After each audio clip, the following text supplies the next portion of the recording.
tous, bonjour Laurence. Bonjour Julien. Ravi de te retrouver, ravi de vous retrouver pour cette nouvelle aventure. Aujourd'hui, on va se focaliser sur les messages. On a beaucoup parlé des moyens de paiement, de leur évolution. Et au cœur de ces moyens de paiement, il y a ces systèmes de messagerie, ces messages. Alors, les messages, en fait, il y en a trois types. Parce qu'il y a trois types de transactions. Il y a les transactions fiduciaires, les transactions scripturales et les transactions décentralisées. Les toutes dernières. Voilà. Est-ce qu'on plonge dans la première, du coup, dans l'ordre ? La plus simple, la transaction fiduciaire. Donc, comme on a pu le voir dans d'autres épisodes, la transaction fiduciaire, finalement, c'est la transaction avec le bon vieux cash, donc avec les pièces. Facile, les matériels. Et voilà, les monnaies, qui est la plus sûre et la plus rapide, puisqu'on sort l'argent d'une poche pour la donner dans l'autre poche. Quand vous allez acheter votre baguette, vous donnez votre pièce à la boulangère.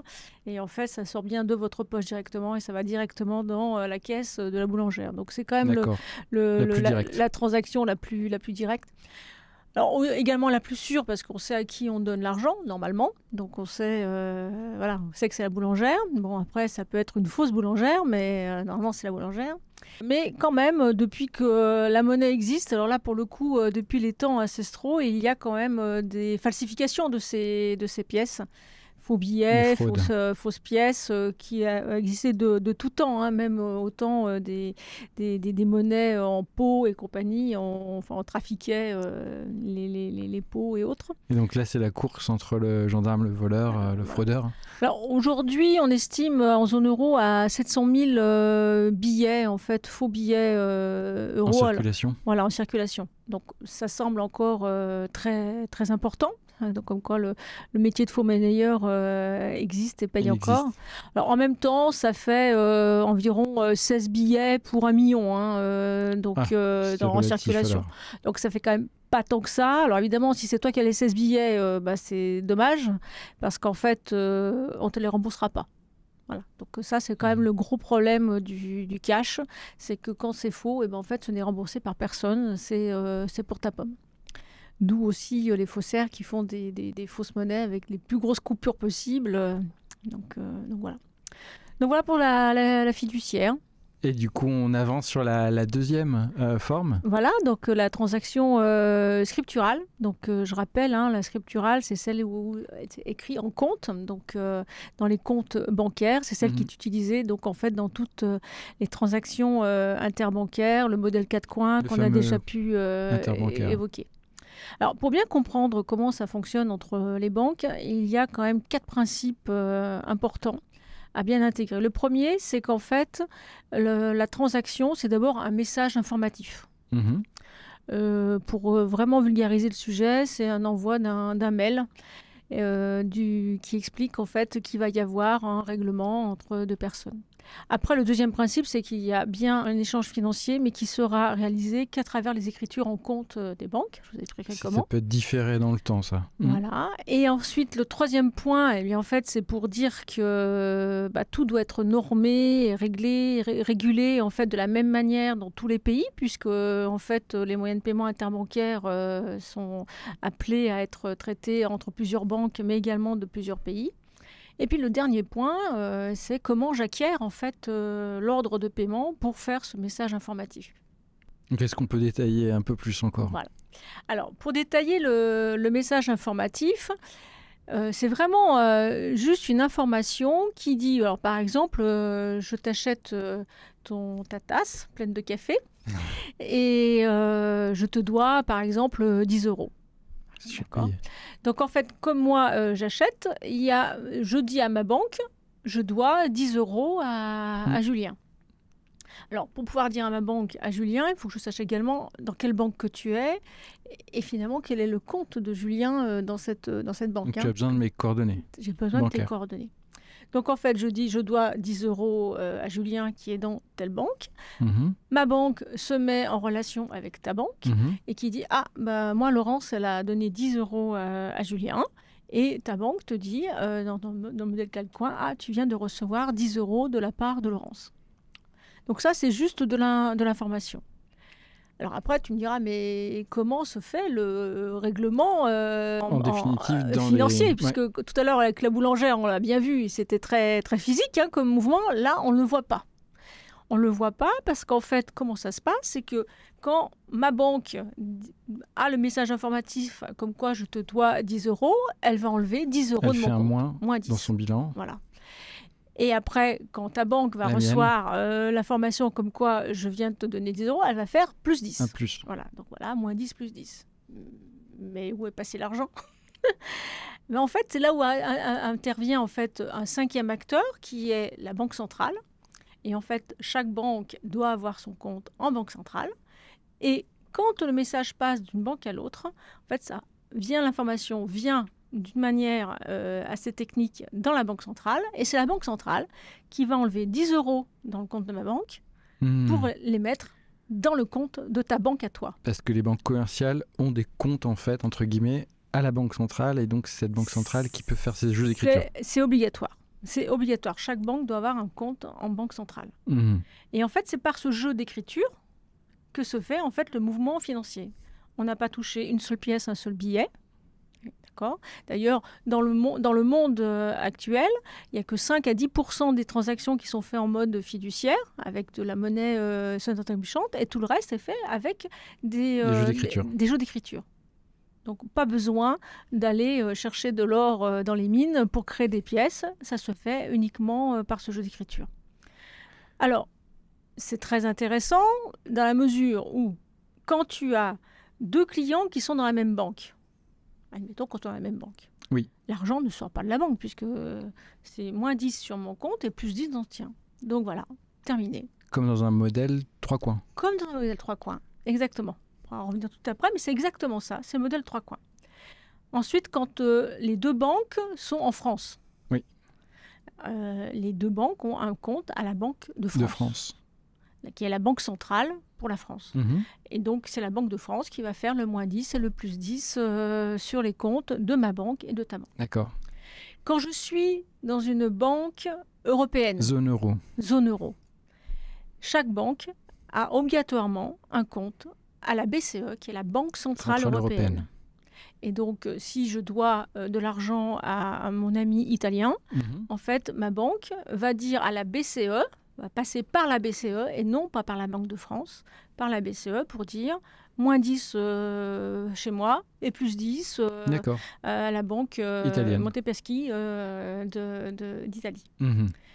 Et si c'est une banque ailleurs, alors là, c'est les règlements internationaux, je pense qu'on aura le quoi faire, un épisode, je pense. Un épisode spécial, mais ça sera quand même par le jeu des banques centrales de chaque pays, de proche en proche, voilà, de proche en proche, qui fera qu'en fait l'argent va, l'écriture va arriver jusqu'à la bonne banque de ton correspondant à qui tu dois de l'argent. D'accord.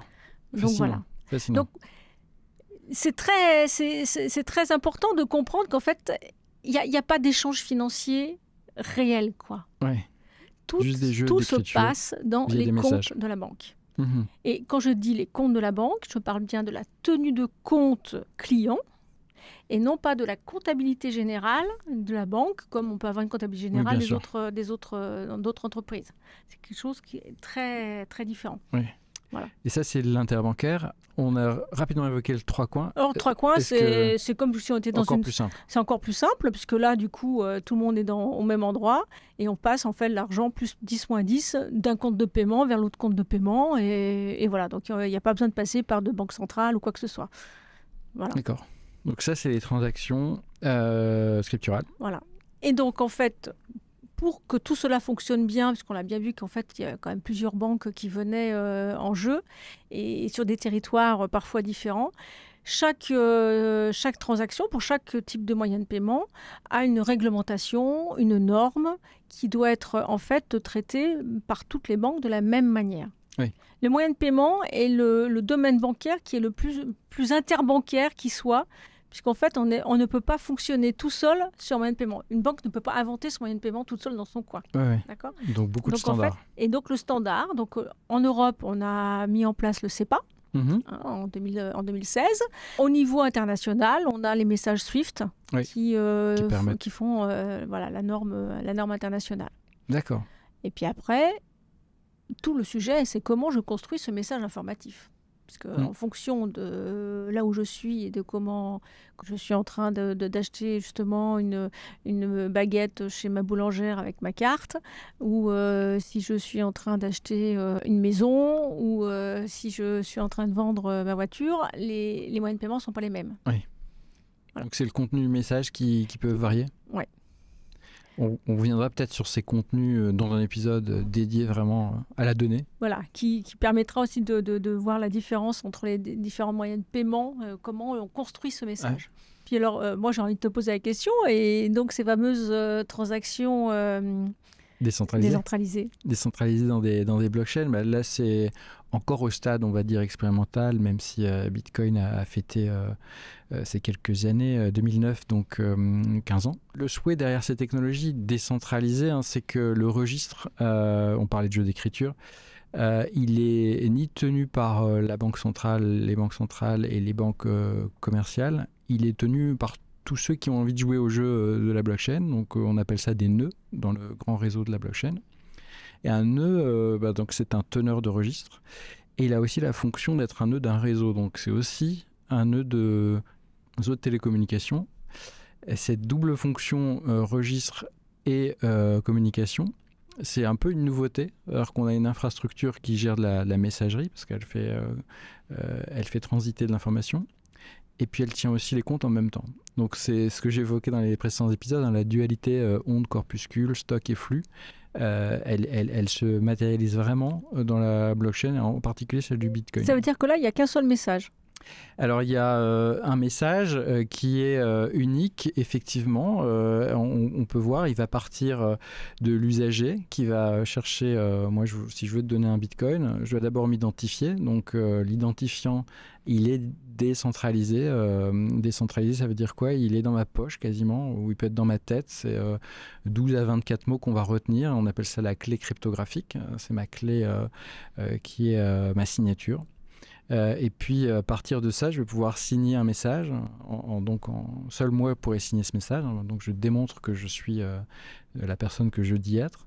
Et derrière, il y a des systèmes où l'histoire s'écrit à partir du premier bloc de la blockchain. C'est comme les blocs d'argile, mais des blocs qui sont construits dans ces grands registres décentralisés. Et donc, dans cette histoire, dès le début, on a des gens qui ont participé à la sécurité du réseau en transformant de l'énergie, c'est pour ça qu'on appelle ça monnaie énergie. Bitcoin, elle est émise à chaque création de bloc. Donc quand on crée du Bitcoin, c'est aussi pour récompenser toutes ces machines qui assurent la sécurité du réseau. Donc il y a un système de récompense. Et puis donc les premiers propriétaires sont les premiers créateurs de la chaîne. Et puis après, ces propriétaires ont transféré la propriété, parce qu'une tenue de compte, une tenue de registre, c'est finalement une tenue de propriété. Et donc on dit, si Julien était le premier mineur du premier bloc, par exemple, et il a obtenu une récompense de quelques bitcoins, il peut en donner un à Laurence. Donc les machines vont vérifier que je suis solvable, je suis bien celui que je prétends être avec X bitcoins, donc j'ai la solvabilité, la capacité de te donner certains de ces bitcoins. Et comment on sait combien on a de bitcoins ? Alors c'est une bonne question, parce qu'à la différence des systèmes traditionnels qui ressemblent à des feuilles Excel où on peut aller voir la ligne Julien Maldonado, qu'en face il y a bien un solde à un instant T, à l'heure où on se parle. Là c'est un peu plus compliqué, parce que comme je te parlais d'une histoire, le registre du Bitcoin, en l'occurrence, il raconte toute l'histoire, mais il n'est pas une photo instantanée qui dit « Julien, à l'instant où on se parle, détient ça ». Il va falloir lire toute l'histoire. Alors les machines vont vite. Il faut lire toute l'histoire de tous les bitcoins. Alors ça peut sembler fou, mais à l'échelle d'une machine aujourd'hui, ça va très très très vite. Elle sait faire les plus et les moins et dire si à la fin de l'histoire je suis à 0, et dans ce cas je peux plus rien te donner, ou je suis encore solvable du nombre de bitcoins que je voudrais te donner. Et si fonctionnellement ça se tient, c'est la cohérence des positions, dans ce cas-là, il va laisser cette écriture se faire. Évidemment, il va demander à tout le réseau, les machines vont essayer de jouer un jeu pour savoir qui a le droit de graver, parce qu'à la fin des fins, il n'y a qu'un graveur, si je puis dire, et vont se mettre d'accord, on appelle ça le consensus, et on est tous d'accord sur une vérité, et une fois qu'on est tous d'accord, le bloc, hop, il est vraiment gravé dans le marbre ou l'argile de la blockchain et il est surtout partagé. C'est pour ça qu'on parle de décentralisé. C'est-à-dire que tout le monde, tous ceux qui sont nœuds, ont le droit de détenir cette histoire, cette écriture. Tout le monde peut lire en fait. Tout le monde peut lire. C'est ça qu'on évoquait dans un précédent épisode, c'est une nouvelle forme de transparence. Alors, bien ou pas bien, moi, je ne juge pas. Tout le monde peut lire, mais on ne sait pas qui, quoi. On sait pas qui à part. C'est ça. On ne sait pas qui est qui, quoi. C'est ça, on essaie de trouver un Parce qu'en fait, c'est ta clé c'est ma clé qui est cryptographique, qui est un code. Voilà. Donc, elle ne signifie pas grand-chose. Parce que personne ne sait qui a cette clé. Alors, c'est là où on est en train d'avancer dans des règlements, parce qu'effectivement, tu l'évoquais la dernière fois, c'est bien la liberté individuelle quasi totale portée par l'anonymat, le droit à la vie privée, mais en même temps, on est un groupe. On est une société et donc on a besoin de penser aussi groupe parfois, collectivisme et la sécurité du groupe, elle s'élabore à travers des mécanismes de supervision. On a des autorités, Deloitte fait partie de ces autorités de supervision et donc il faut pouvoir voir qui fait quoi quand même, un minimum pour éviter le financement du crime, du terrorisme ou le blanchiment que tu évoquais tout à l'heure. Donc pour ces raisons-là, la blockchain est en train d'entrer aussi dans des cadres. En Europe, on a MiCA qui voudrait imposer un KYC, comme on dit dans le jargon, une connaissance du client, avant de distribuer une crypto-monnaie. Donc quand on n'est pas mineur comme je l'ai été, on doit se procurer des premières crypto-monnaies, des premiers bitcoins. Donc avant que je puisse te les donner, dans mon exemple, je voulais te donner un bitcoin.